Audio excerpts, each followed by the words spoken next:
Olá pessoal, tudo bem? Bem-vindos aqui ao nosso canal para mais um vídeo. Eu vou hoje fazer um segundo vídeo em detrimento ao outro vídeo que foi feito sobre a maçonaria, onde eu relatei que eu estou num grupo de pastores de linha mais histórica reformada e que ali há pessoas com dúvidas sobre a maçonaria, há pessoas ali pró-maçonaria. E aí eu recebi muitas perguntas, mas muitas. Já mandei material para centenas de pessoas. E entre as perguntas que eu recebi é sobre a questão da Igreja Presbiteriana do Brasil e a maçonaria. Então eu tenho que fazer aqui um esclarecimento porque eu não especifiquei nenhum nome no meu último vídeo. Porque a maçonaria não é um problema de uma igreja X ou Y. Ela é um problema de todas as igrejas protestantes no Brasil.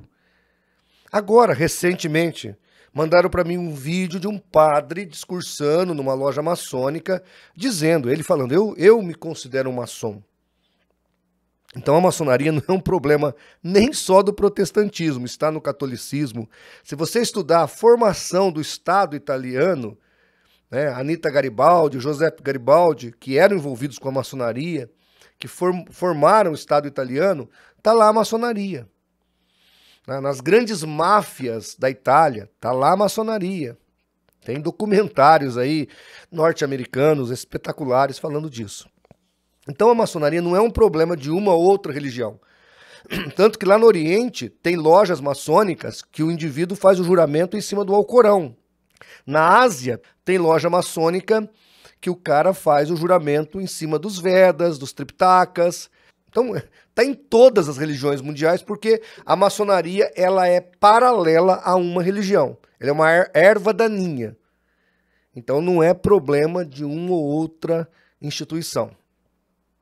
Mas então, por que desse envolvimento com o presbiterianismo e com o protestantismo? Então, eu vou falar mais especificamente da Igreja Presbiteriana hoje, igreja que eu tenho muito respeito, porque eu tenho muitos amigos lá, bons amigos, inclusive alguns amigos calvinistas, outros extremamente arminianos, mas estão pouquinho, bem pequenininha, para ninguém saber, mas são arminianos.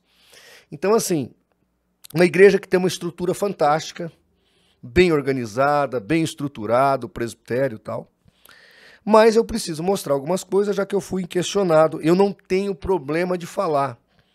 Já falei da Igreja Batista aqui, já falei dos prédios mais antigos da denominação batista. Se você olhar, é o desenho de uma loja. Eu fui em Santos, o Paulo foi no Rio de Janeiro e bateu fotos lá das igrejas. Eu também bati foto das igrejas em Santos. Já fiz vídeo aqui falando disso. Deixo aqui no final.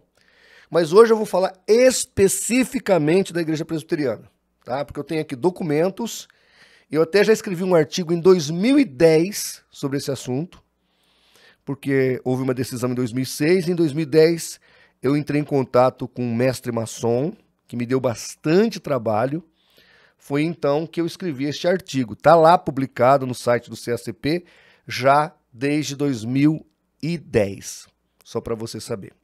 Então fique ligado que vai ser uma aula. Se você gosta de aprender, quer estudar, você que é presbiteriano, você que é maçom, você que não gosta de maçonaria, você que sabe que é uma coisa do diabo, mas quer assistir para se aprimorar no argumento, assista que vai valer a pena. Porque realmente a maçonaria precisa ser desbancada das nossas igrejas. Eu fico assim um pouco chateado com o medo que se tem da maçonaria. É impressionante. Outro dia eu estava falando com um ex-reverendo maçom aqui de Rio Preto e eu quis inquiri-lo, até ele me deu roupas, nós temos a roupa da maçonaria, do aprendiz e do companheiro, não tem do mestre, porque são os 3 primeiros graus. E ele deu as roupas para nós, deu o material, mas na hora de dar depoimento não queria dar, na hora que a gente apertava ele não queria falar, é impressionante. Aquele juramento que a minha garganta seja cortada de orelha a orelha, parece que eles acreditam nisso. Parece que eles têm medo que alguém mate-os. É impressionante o negócio. É assustador isso. Mas nós aqui não temos medo, não. Nós não temos medo, a gente fala mesmo. Então assista o nosso vídeo, porque eu vou falar de novo, tá bom? E quando eu tenho que falar, eu falo, e seja o que Deus quiser. Mas antes, rapidamente, que os nossos recados. Lembrando que todo dia 30, aqui no canal, às 22 horas, nós fazemos sorteios apologéticos. E geralmente a gente sorteia uma Bíblia apologética com apócrifo aos nossos inscritos na plataforma do Apoia-se, do CACP. Lá você se torna nosso parceiro e participa aqui do sorteio. Outro aviso muito importante que eu quero que você preste atenção é o app, o aplicativo nosso de apologética. Está lá na plataforma da Play Store. E se Deus assim preparar, vamos tentar colocar também na Apple Store. Outra coisa importante é, se você não se inscreveu, se inscreva, curta, compartilhe e divulgue o nosso vídeo. Amém? Gente, então vamos lá. Hoje vamos tratar da Igreja Presbiteriana e a Maçonaria. O nome do vídeo é esse, a Igreja Presbiteriana e a Maçonaria. Bom, em 2006, a Igreja Presbiteriana do Brasil, ela reconheceu que estava errada com relação à maçonaria. Tanto que, em 1903, a Presbiteriana Independente nasce por causa da maçonaria. Tinha lá umas questões administrativas também, mas ela nasce principalmente por causa da maçonaria. A maçonaria era uma coisa terrível, que já estava corroendo a igreja há séculos. Há séculos. E esse envolvimento com a maçonaria, eu vou deixar de novo aqui o vídeo, nós sabemos que tem a ver com o que aconteceu em 1860 na Itália. Porque lá o Papa excluiu os maçons da igreja, que já estava muito forte dentro da igreja católica, porque os maçons queriam a unificação do Estado italiano, de todos os estados. A Itália não era um país, eram estados confederados. E aí o Papa tinha 4 estados, ele ia ficar só com aquele Vaticano pequenininho. E os maçons acabaram vencendo a guerra, inclusive, lá. Mas o Papa excluiu-os da igreja. Nessa época aqui no Brasil, o que acontece? Com os maçons excluídos, os grandes fazendeiros eram maçons, vão para onde? Eles acabam se escondendo ou se abrigando nas igrejas protestantes. Então, a partir de 1860, as igrejas protestantes vão ter a força que não tiveram antes. Desde o século XVII, eles tentaram abrir pregações no Brasil, não conseguiam, porque o rei de Portugal não deixava, o imperador não permitia, não tinha força, era muito católico o país. Somente com esse incidente lá na Itália, é que então os grandes fazendeiros vão se abrigar nas igrejas protestantes e o protestantismo acaba crescendo aqui no Brasil. Tá certo? Então veja que tem um fator político misturado com religião que acabou privilegiando as igrejas protestantes. Eu me pergunto, a que custo? O Simonton era o missionário que veio para cá fundar a Igreja Presbiteriana do Brasil, mestre maçom. Mestre maçom. Os primeiros batistas que fundaram a Igreja Batista aqui em Santa Bárbara do Oeste, que até hoje a capela é cuidada por um católico maçom, a maioria deles eram maçons. Lá também foi a terceira Igreja Presbiteriana e a 4ª ou 5ª Igreja Metodista, que também foi fundada por maçons, porque havia sempre, se tivesse 10 protestantes, 4 ali eram maçons. O poder da maçonaria. Por isso que quando eu discuto aqui se o Charles Taze Russell, se o Joseph Smith, se a Ellen White, a família White eram envolvidas com maçonaria, é óbvio que eram. As testemunhas de Jeová nascem no meio maçom, os mormons nascem no meio maçom e os adventistas idem. Esse negócio de querer tapar o sol com a peneira, isso aí, gente, olha, não segue esse tipo de gente. Quem gosta de mentira é o diabo. Tá certo? Todos tiveram envolvimento com a maçonaria. Na Ku Klux Klan havia presbiteriano, batista, metodista, católico, todos unidos no mesmo ideal da maçonaria e do racismo. Então, eu tô aqui para dizer a verdade. Então, voltando então para o problema da Igreja Presbiteriana. O que acontece? O fundador da maçonaria era um mestre, que era o reverendo Anderson, que além de um excelente calvinista, e aqui, não, por favor, calvinistas, não esperneiem, ele era um mestre em calvinismo, um teólogo de excelente envergadura, e ele então vai aproveitar a sua influência e vai, em 1717, criar a maçonaria com seus landmarks e regras. E aí isso se espalha pelo mundo. Por isso que a maçonaria tem tanto poder no mundo, porque ela usou uma estrutura que já existia, que era a estrutura protestante. E aí esse presbítero que entrou em contato comigo, que eu discuti com ele lá em 2007, 2008, ele me contou algo muito interessante, né? Que grande parte dos teólogos protestantes, principalmente da teologia reformada, e aqui não estou falando porque eles são calvinistas, mas eles tinham envolvimentos com a maçonaria. Tá? Mas agora deixa eu parar a história aqui para contar como é que eu descobri tudo isso, como é que a coisa chegou. 2007, eu estava num evento que nós fizemos lá em Vila Velha, estava envolvida a Assembleia de Deus e a Igreja Presbiteriana, se não me falha a memória. Era um evento dessas duas igrejas, da Igreja Assembleia de Deus e da Igreja Presbiteriana. E acho que tinha uma Igreja Batista também. Um irmão organizou lá para falar sobre testemunha de Jeová. E aí um reverendo de uma das igrejas, inclusive da igreja que era o Hernandes Dias Lopes, um abraço aos irmãos ali do Espírito Santo, se estiver me ouvindo, mas amo aqueles irmãos, pessoas maravilhosas, que inclusive, eu já disse aqui, eu repito, a partir de 2010 eu não preguei mais lá e acabei declinando dos convites por causa do meu livro, Calvinismo Recalcitrante. Eu tenho ética. Eu tenho ética. Primeira coisa, quando o pastor liga para mim, eu pergunto, é calvinista a igreja? Eu não vou. Pode até ser batista, porque tem batista calvinista. Eu não vou. Já fui em igreja neopentecostal. Eu falei pro pastor, mas se me perguntarem dos modismos, eu posso falar? Não, pode falar. Eu falei, então eu vou. Ah, não pode falar, então não vou. Eu tenho ética. Então, a partir de 2010, eu não fui mais em igreja nenhuma de linha calvinista. Mas em 2007, 2008, eu estava lá em Vila Velha, um reverendo me procurou. Ele me deu 3 livros, feitos por um presbítero da cidade de Belo Horizonte. Os livros são o Manifesto Presbiteriano, em defesa do respeito à consciência e ao fórum íntimo, com fundamento na Bíblia Sagrada, sobre a maçonaria. Está aqui. Ele me deu esse outro livro aqui, distribuído por esse presbítero, Atos Vieira Andrade, Maçonaria e Religião. E um terceiro, que é Memorial, Igreja Presbiteriana e a Maçonaria. Neste livro, que está por aqui em algum lugar que eu perdi, eu preciso achar, tem uma notícia que eu nunca quis ficar alardeando aqui, mas agora me perguntaram, eu tenho que falar. O que ele fez, o Atos de Andrade?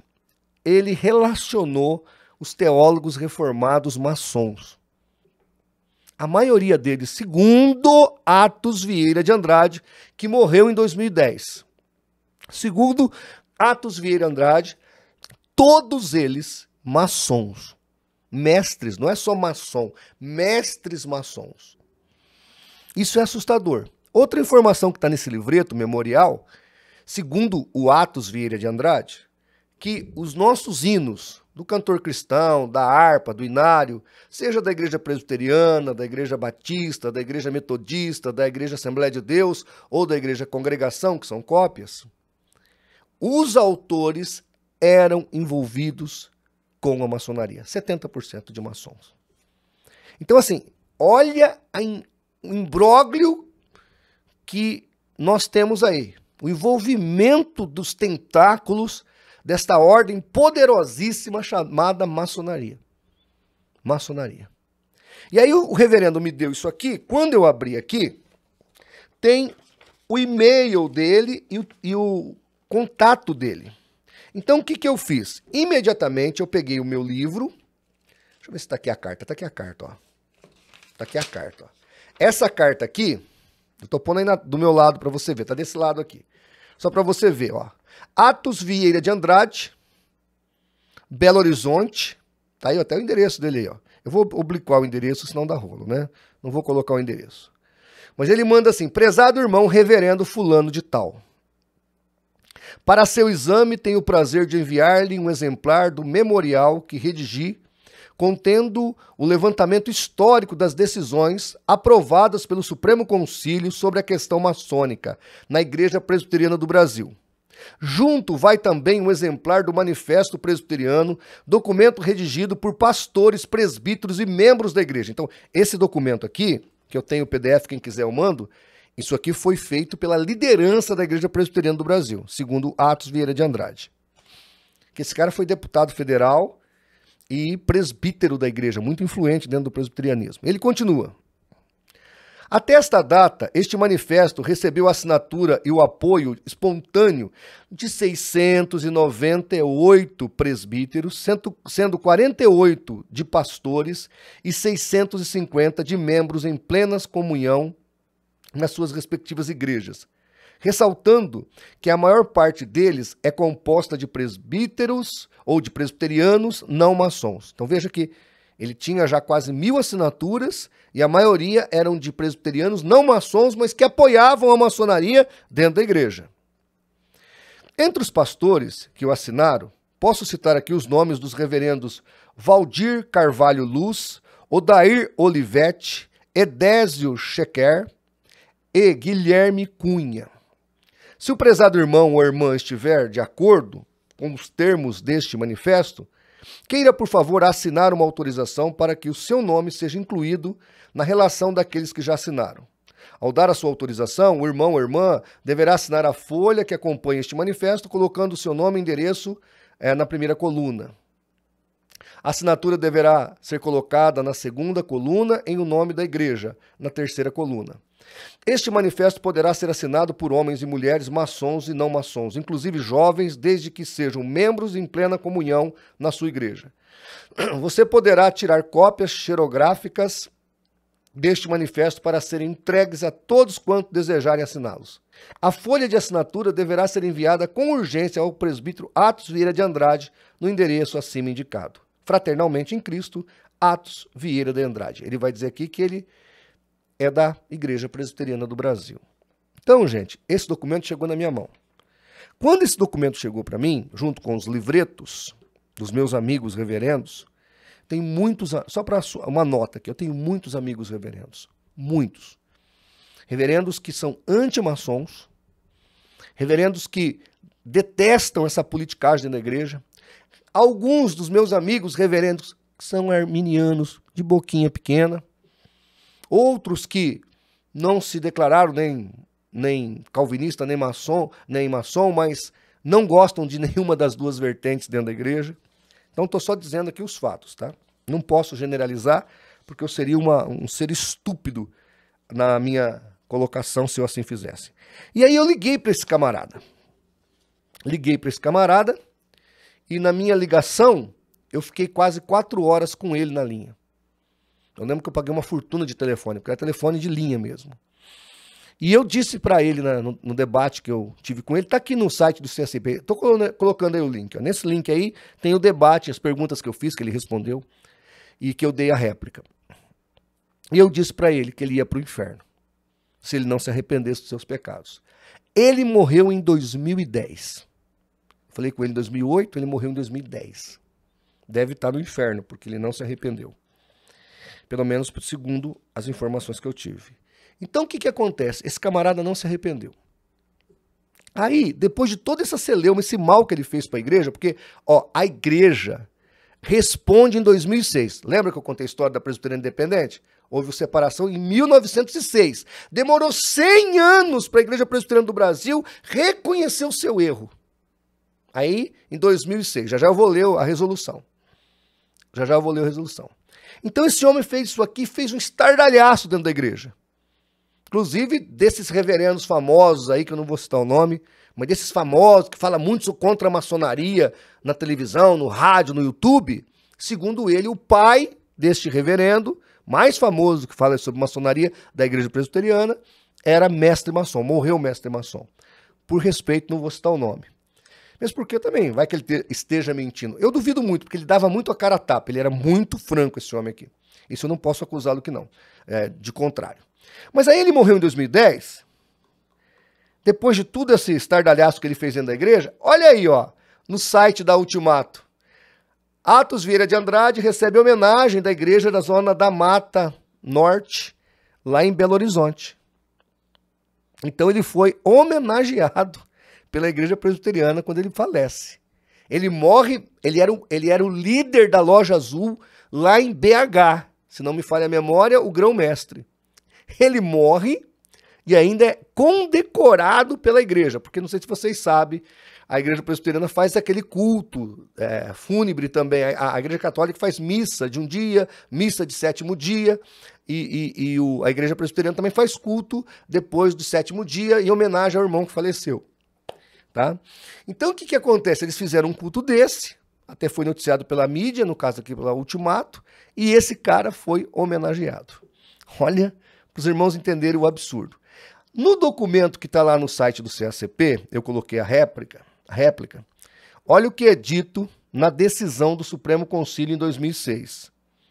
Decisão Brasil Presbiteriano, número 623, agosto de 2006. Então, primeiro ponto, eles dizem assim: afirmar a incompatibilidade entre algumas doutrinas maçônicas, gente, algumas, tem a santa paciência, né? Como as retromencionadas com a fé cristã. Determinar a não recepção como membros à comunhão da igreja de pessoas oriundas da maçonaria, sem que antes renuncie à confraria. Isso é uma ótima decisão. Não eleger nem ordenar ao oficialato da igreja aquele que ainda estão interessados na maçonaria. Orientar com mansidão e amor aos irmãos maçons a, por amor a Cristo e a sua igreja, deixarem a maçonaria. Por fim, tratar com o máximo amor e respeito aqueles que ainda na maçonaria, para que o seu desligamento seja feito com esclarecimento do espírito, mais do que por coerção ou constrangimento. Então veja que aqui essa última decisão, ela praticamente anula todas as outras, porque não é para impor, não é para falar, olha, ou você deixa ou você sai da igreja, ou você deixa a maçonaria ou você não entra na igreja. Não, não pode. Tem que ser por um convencimento, sem constrangimento, sem coerção. Na verdade, irmãos, apesar dessas decisões positivas, os reverendos que eram maçons não foram tirados dos seus cargos. São maçons e continuam reverendos. Isso o próprio Atos Vieira de Andrade me disse. Os membros que eram maçons, aí veio essa resolução, continuaram, estão lá até hoje como sendo maçons e nada é feito com relação à disciplina e a tomar-se alguma atitude. Continuam sendo maçons. Tanto que chegou para mim com uma resolução da Igreja Presbiteriana, Secretaria Executiva, folha 1, 2010, quanto ao documento 218, consulta sobre o presbítero maçom em disponibilidade. Diz assim: o mesmo continua a ser presbítero em disponibilidade enquanto se envidam esforços pastorais, conforme a declaração de 2006, tratar com o máximo de amor e respeito aqueles que ainda estão na maçonaria, para que o seu desligamento seja pelo esclarecimento, pelo espírito, mais do que por coerção e constrangimento. Ou seja, o presbítero continua presbítero, assumidamente maçom nas suas funções e está lá. Não é feito assim o desligamento dele de cara. Outra informação que eu tive, aí não é documental, é que infelizmente ainda continua tendo reverendos aderindo à maçonaria depois de reverendo e nada é feito. É a informação que chegou a mim. Então, gente, por que a Igreja Presbiteriana tem esse quê com a maçonaria? Porque o fundador, lá em 1717, já era reverendo presbiteriano. Era mestre maçom. E até hoje está assim. A igreja não, ela tomou uma decisão, ela se posicionou, mas ela não, apesar de ter se posicionado, ela não bate na tecla. Opa, acabou. Quem é? O senhor é maçom? Passa no concílio e nós vamos excluir o senhor. O senhor vai se arrepender ou não? É o que está lá em Mateus 18. Tomar o procedimento, vai sozinho, vai com uma testemunha, leva para a igreja e exclui. Este é o método bíblico. Não, eles não tomam essa decisão, eles não rompem de vez. Então, até hoje, continua fortemente a maçonaria dentro da igreja. Por exemplo, a Presbiteriana Independente tem maçom? Pode ter. Só que a Independente, e o reverendo aqui em Rio Preto me mostrou, está no estatuto deles. É a primeira igreja do Brasil a colocar no seu próprio estatuto que é proibido um membro da igreja ser membro da igreja e maçom ao mesmo tempo. Está lá. Eu fiz o mesmo, eu pus o mesmo no nosso estatuto da nossa igreja local. Não tem como ser membro da igreja que eu pastoreio e maçom ao mesmo tempo, porque é proibido estatutariamente. Coloquei como cláusula pétrea. E a Igreja Presbiteriana Independente, se tiver dentro dela um maçom, esse sim é infiltrado. Porque o próprio estatuto proíbe. Pois no estatuto não é uma resolução, não. É estatutário. O cara tem que mentir para assinar a ata. Tá entendendo? Então, gente, o que acontece? A Igreja Presbiteriana rompeu com a maçonaria do Brasil? Rompeu. Mas rompeu mais ou menos. Rompeu assim meia boca. Então, quando o Hernandes Dias Lopes ou Augusto Nicodemos dá um estudo sobre maçonaria, os irmãos concordam mais ou menos. Tá entendendo? É igual o calvinismo deles. Os presbiterianos, os mais calvinistas, né, concordam em algumas coisas. Então é isso aí. Por isso que ainda, você que me perguntou, por isso que ainda há tanta maçonaria dentro da Igreja Presbiteriana do Brasil. Infelizmente. Infelizmente. Então o corpo mole é só da Presbiteriana do Brasil? Não. Eu acho que o exemplo aqui para nós, neste aspecto, vem da Igreja Presbiteriana Independente. Porque todo maçom que estiver lá dentro, e eu sei que tem, está enrustido, está escondido e está mentindo para a igreja. Porque o estatuto interno proíbe. O código de ética proíbe. Então eles estão lá desse jeito porque querem. Aí tem um monte de gente que vive dentro da igreja na mentira, né? Tá dentro da igreja, está na maçonaria, tá dentro da igreja, mas está no adultério, tá dentro da igreja, mas está na fornicação, tá dentro da igreja, mas está nos vícios. Então isso aí nós temos. Mas aí não é culpa da igreja, porque a igreja botou lá no documento que não aceita. E se souber, tem que tomar providência. Tá certo? Então é isso, gente. Nós estamos aqui fazendo pela verdade. E a gente fala mesmo, porque a gente quer o bem e o crescimento da igreja, para a glória de Deus. Que Deus te abençoe e, se Deus assim permitir, até o próximo vídeo.